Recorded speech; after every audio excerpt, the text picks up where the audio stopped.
Never make someone a priority when all you are to them is an option.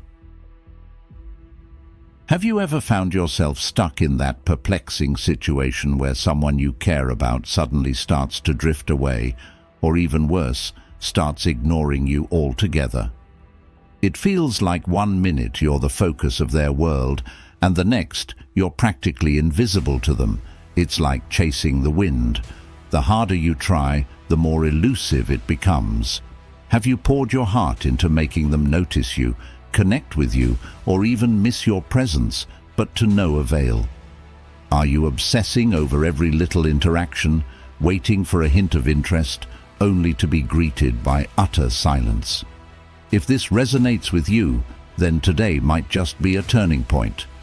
And before you think this is something straight out of a drama script, stay with me, because we're about to explore practical Stoic ways to address this head-on and take back control of your emotional well-being.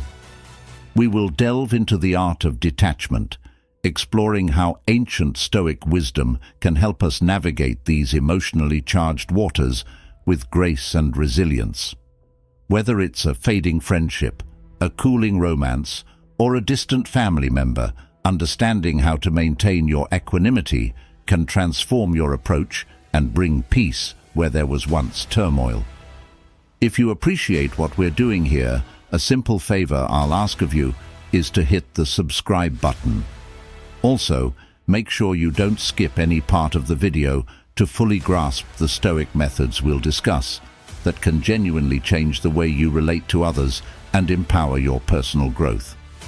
Join us as we unpack these timeless strategies and learn how to apply them to our modern lives. Let's get started. The power of self-worth. This is a cornerstone concept not only in our everyday lives, but also deeply embedded in the philosophy of Stoicism, which teaches us the art of focusing on aspects within our control. Self-worth, undeniably, falls squarely into that category. It's something wholly personal, something that only you can define, assess, and cultivate. In a world where we often find ourselves seeking validation and approval from others, Stoicism brings us back to a crucial truth. Our value does not diminish because someone fails to see our worth. Now consider this scenario. You're expending all your energy trying to grab someone's attention, bending over backwards to make them notice you, appreciate you, or even just acknowledge your existence. This relentless pursuit can be draining. Why? Because when you hang your value on someone else's recognition, you hand them control over your self-esteem. But here's a powerful Stoic reminder from one of the greats, Marcus Aurelius. It is not the opinions of others that disturb us, but rather the opinion we have of their opinion. If they view you as just an option, why strive to be their priority? Stoicism teaches us to invert that perspective, to make ourselves the priority in our own lives. Pulling back when you feel undervalued isn't about playing games or manipulating feelings. It's about respecting yourself enough to not chase after those who overlook your worth. Think about it. The energy you spend chasing someone could be redirected to more personal growth, to activities and pursuits that reinforce your sense of self and personal achievements. When you start focusing on building your life and happiness independent of others' approval, you create a gap. This gap isn't just physical, it's emotional and psychological. It's in this space that those who once overlooked you might begin to perceive what they've been missing. Not out of jealousy, but out of a genuine recognition of your intrinsic value. This shift isn't just about making others realize your worth, it's about realizing it yourself. Stoic philosophy doesn't advocate for emotional coldness, but for a rational assessment of one's intrinsic value. Seneca, another Stoic philosopher, once said, "If a man knows not to which port he sails, no wind is favorable." By knowing and anchoring your worth, you set a clear destination for your life. You become less swayed by the fickle winds of others' opinions and more guided by your own compass. Stop the chase. Stoicism isn't just about enduring hardships. It's about mastering your responses to external circumstances. In our personal relationships, it's easy to fall into the trap of chasing after someone, especially when they begin to pull away. This can feel like a natural instinct. Chasing seems like it might close the distance between us and those we care about. But Stoicism invites us to question and control these impulses. Consider the sage advice of Epictetus, who said, "It's not what happens to you, but how you react to it that matters." When someone distances themselves from you, your instinctive reaction might be to pursue them, to bridge the gap immediately and restore closeness. However, Stoic wisdom advises the opposite. By not following, by not chasing, you exercise a high degree of self-control. This isn't about suppression of your feelings, but rather about managing your reactions in a way that aligns with your dignity and self-respect. Focusing on your own life and passions does more than just fill your time with enriching activities. It also shifts your mental and emotional energy from external validation to self-fulfillment. This shift is powerful. When you invest in yourself, rather than in the futile effort of winning someone's attention or affection, you grow as an individual. This growth is not unnoticed. The paradox here is profound. Often, the less you chase someone, the more they might feel drawn to you. This isn't because you've manipulated their feelings, but because you've transformed into a source of positive, self-sustaining energy. Creating a gap by stopping the chase does not mean creating distance out of spite or as a game-playing strategy. It means giving space, both to yourself and the other person, to reassess and recognize the value of your presence in their lives. As Marcus Aurelius puts it, you have power over your mind, not outside events. Realize this, and you will find strength. In practicing this detachment, you're not detaching from caring about others. You're detaching from the adverse effects their actions have on your peace of mind. This Stoic approach of stopping the chase teaches us that the space we sometimes fear, the gap that appears when we stop pursuing someone, can actually be the space where curiosity and genuine interest grows. It's in this space where both parties can reflect on the relationship's value and what they bring to each other's lives. If they start to wonder about your absence, it's often because they're beginning to see what they had taken for granted. Stopping the chase isn't about losing connection with people. It's about reconnecting with yourself and allowing others the opportunity to miss and value you. This strategic pause not only bolsters your self-worth, but also can refresh and renew the dynamics of your relationships. It's a powerful testament to the fact that sometimes the strongest move you can make is to stand still with dignity and let the world adjust around you. Cultivate inner peace. The Stoic philosophers, such as Seneca and Epictetus, emphasized the importance of fortifying our inner selves as a fortress against the trials and tribulations of the external world. They understood that the most profound strength one can possess is not visible. It is the tranquility and resilience nestled within our minds and spirits. When faced with the challenge of someone distancing themselves from us, it's a natural reaction to feel unsettled or even distressed. However, Stoicism offers a different perspective. See this as a golden opportunity to bolster your emotional resilience. This doesn't mean you should shut out the world or ignore your feelings. Instead, engage more deeply with activities and practices that nourish your soul and elevate your self-esteem. Whether it's diving into books that challenge and expand your mind, practicing meditation to achieve clarity and calmness, or pursuing hobbies that fulfill you creatively and spiritually, each step taken is a step towards a more resilient self. The Stoics believed in the power of self-sufficiency. They argued that true contentment comes from within, and that external circumstances can only disturb this peace if we let them. By cultivating inner peace, You're not merely adapting to solitude or rejection, you're transforming how you interact with the world. You're learning to rely more on your own judgment and less on the validation of others. This inner peace is incredibly attractive. It radiates from you like a beacon. People are drawn to those who exude a serene confidence, those who seem unfazed by the chaos of everyday life. Inner peace also manifests in how you handle relationships. If you are at peace with yourself, your reactions to others become more measured, more thoughtful. This isn't about becoming emotionally distant, but about maintaining an equilibrium that allows you to respond to situations, including personal setbacks, with a calm that is both disarming and inspiring to others. Your interactions no longer oscillate between extreme emotional highs and lows.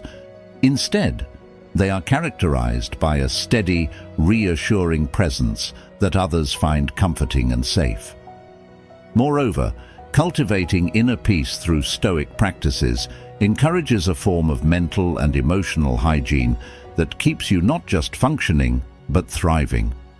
Activities that enhance self-esteem and personal fulfillment are not just distractions, but essential elements in building a life that you can be proud of, one that isn't easily shaken by external pressures or losses. Cultivating inner peace is about aligning yourself with the Stoic ideal of autarky, or self-sufficiency, which posits that the best life is one that is independent of external goods and others' opinions. It empowers you to live with dignity, reduces the impact of negative emotions, and enables you to move through life's challenges with grace and poise. As you build and nurture this inner sanctum, you not only insulate yourself from the vagaries of relational dynamics, but also become a pillar of strength for those around you. This serene resilience is not just magnetic, it is transformative, both for you and for everyone you interact with. Silence as a strategy. In the bustling noise of our everyday interactions, silence can seem like a retreat, but in the world of Stoicism, it's considered a profound form of engagement.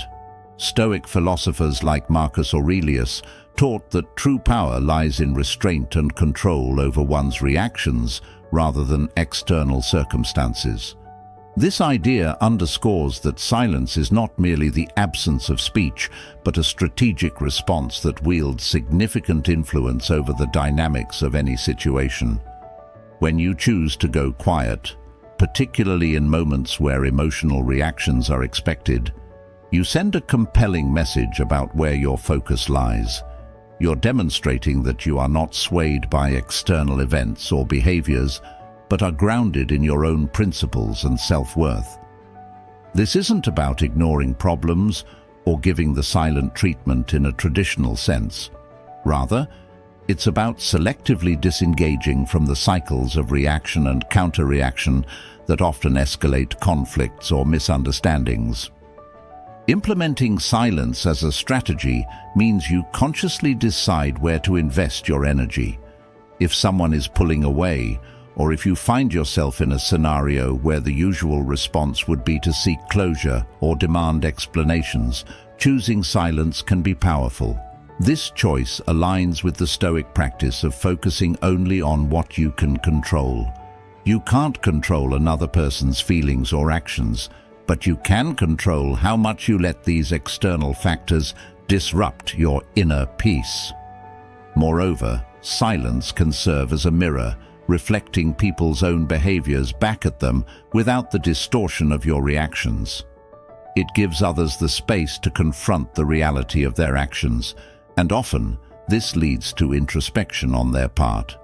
They might begin to question why you're not reacting as expected, which can lead them to a deeper understanding of the impact of their actions. This kind of self-reflection is less likely to occur if you are actively engaging in an emotional tug-of-war. Silence is also a form of emotional discipline that is deeply active, contrary to popular belief. It requires awareness, intention, and control to maintain silence when instincts urge you to speak. Stoicism teaches us that the wise person uses their words sparingly, understanding that the impact of words comes not from their volume, but their depth and timing. By practicing silence, you allow yourself the space to reflect, to think before you speak, and to choose responses that align with your values rather than your impulses. This strategic use of silence can transform the way you interact with the world. It's not about withdrawing into yourself, but about reasserting control over your emotional world. When done correctly, it's a declaration of independence from the expectations and actions of others, a way to reclaim your power and dictate the pace of your interactions. Silence in this context is not just a pause, it's a powerful statement in itself, emphasizing that you are a person of depth, self-respect, and profound inner strength. Show, don't tell. The Stoics, like Epictetus, often taught that our actions reveal who we truly are, far more than our words ever could. In the context of personal dynamics, especially when dealing with relationships where you might feel taken for granted or overlooked, embodying this principle can radically alter perceptions and relationships. Imagine living your life with such authenticity and engagement that your very existence becomes a testament to your self-sufficiency and joy. It's about doing more than merely saying you're fine. It's about being an active participant in your own life. Engage in new hobbies that challenge you, travel to places that intrigue you, and surround yourself with people who encourage and inspire you. Each of these actions contributes to building a version of you that is not just surviving the day-to-day, but is thriving and evolving. By focusing on personal growth and pursuing activities that enrich your life, you naturally begin to radiate confidence and contentment. This transformation doesn't go unnoticed. For those who may have distanced themselves from you or taken you for granted, seeing you thrive independently serves as a powerful reminder of what they're missing. It's not about making them feel left out or regretful intentionally. Rather, it's about showing that your happiness and fulfillment do not hinge on their presence or approval. You're defining your life on your own terms, which in itself is a powerful draw. This strategy of showing, not telling, shifts the dynamic from one where you might have once sought validation to one where you are in full control of your narrative. You become a protagonist in your own story, not a supporting character in someone else's. This doesn't just change how others see you, it fundamentally changes how you see yourself. By investing in your interests and broadening your horizons, you reinforce your self-worth and independence. In practice, this means that every time you choose to learn something new, or every new place you visit, you're not just collecting experiences. You're building a life that's rich with personal fulfillment. Stoicism teaches us that the good life is built on virtue and wise choices. When your life choices reflect your commitment to self-improvement and happiness, you embody the Stoic ideal of living in accordance with nature, your own true nature. Reclaim your narrative. Stoicism isn't just about enduring life's hardships, it's about actively shaping your life according to your principles and values. The Stoics, such as Epictetus, often emphasized the importance of focusing on what we can control, our responses, our decisions, our narratives. So, how do you start to rewrite your story? It begins with a shift in your role from being passive to becoming proactive. If you found yourself waiting for others to recognize your worth or make decisions that impact your happiness, it's time to change that plotline. This doesn't mean you should disregard others, but rather prioritize your goals, your growth, and your values above external validation. Being sought after in this context doesn't necessarily mean becoming the center of everyone's attention, but rather becoming a person who attracts the right kind of attention because of their integrity, their actions, and their undeniable respect for themselves. This kind of allure isn't cultivated through manipulative tactics. It's developed through genuine self-improvement and a commitment to living a life that you value. Realignment involves looking at your current life script. What parts of your narrative have been written under the influence of others' expectations or decisions? Where have you compromised too much? And how can you start setting boundaries that better reflect your personal values? It's about showing through your actions, and perhaps more importantly, your indifference to their absence, that you are complete and content with or without their approval. This isn't about arrogance, it's about authenticity. To reclaim your narrative effectively, you must embody the values you respect. If independence, wisdom, and peace are what you seek, every choice should reinforce these qualities. Adopt habits that build your knowledge, engage in activities that calm your spirit, and interact in ways that reflect your autonomy. Marcus Aurelius, a Roman emperor and Stoic philosopher, once said, "Waste no time arguing about what a good man should be. Be one." This encapsulates the Stoic belief in embodying the virtues you admire rather than merely discussing them. In practice, reclaiming your narrative might look like turning down invitations that don't align with your interests, or it could involve pursuing a long-postponed dream that reignites your passion. It might mean setting firmer boundaries in relationships or taking steps toward a career that fulfills you. Each of these actions writes a line in your story that says you know your worth, and you're not afraid to live a life that reflects it. Reclaiming your narrative is about taking control of your story's direction and being the architect of your destiny. It's a powerful and liberating process that not only transforms how others view you, but fundamentally reshapes how you view yourself. By living a life that's aligned with your deepest values, you not only gain the respect of others, but more importantly, you earn your own. Be the prize.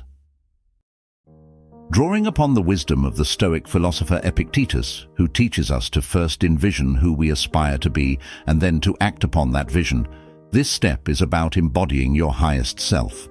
The idea here isn't just about being admired or pursued, it's about becoming so engaged in your own life's journey that anything less than what you deserve simply doesn't suit you anymore. To be the prize means to live in such a way that your life itself becomes a testament to your value. It's about reaching a state where you're so invested in your personal development, your passions, and your contributions to the world that you naturally elevate your status in your own eyes and in the eyes of others. This isn't about arrogance or inaccessibility. It's about authenticity and alignment with your deepest values. When you live as though you truly are the prize, you radiate confidence and self-respect, which in turn attracts genuine respect and admiration from others. When Epictetus said, "First say to yourself what you would be, and then do what you have to do," he encapsulated the essence of Stoic action. It starts with a vision of oneself. Envision yourself as someone worthy of respect, love, and joy. Now, what does such a person do? They invest time in what enriches them, they cultivate relationships that uplift them, they contribute to their community in meaningful ways, and they pursue goals that fulfill them. In practical terms, being the prize might mean advancing in your career because you're passionate about your work, not just because you want to impress your peers or superiors. It might mean choosing hobbies that challenge and excite you, rather than activities that you think will make you more attractive to others. It's about making lifestyle choices that reflect your worth and values, not those dictated by societal expectations or superficial standards. This step also involves a subtle yet powerful shift in how you interact with others. If someone reaches out to you, your response should come from a place of self-assurance and genuine engagement with life, not desperation or loneliness. This doesn't mean playing hard to get. It means being hard to forget, because your life is a reflection of your inner richness and vitality. You're not just out of reach because you're avoiding others. You're just naturally moving forward, propelled by your own goals and enthusiasm for life. Living as though you are the prize is ultimately about self-empowerment. It's about creating a life so fulfilling that being chased becomes irrelevant because you are too busy chasing your own aspirations. It's about letting go of the need for external validation and embracing a profound internal validation that comes from knowing you are living your best, most authentic life. When you adopt this mindset, you find that you are not only reaching your potential, but also inspiring others to reconsider their own paths and perhaps start chasing their true selves as well. Thank you for joining us today at Stoic Journal. Remember, the journey to self-discovery is not just about finding your path, it's about creating it. Embrace your inner Stoic and let your actions define your value. If you enjoyed this conversation, be sure to watch our next suggested video to continue exploring the wisdom of Stoicism. Your presence and engagement enrich our community, and for that, we are truly grateful. Keep living wisely, and until next time, take care.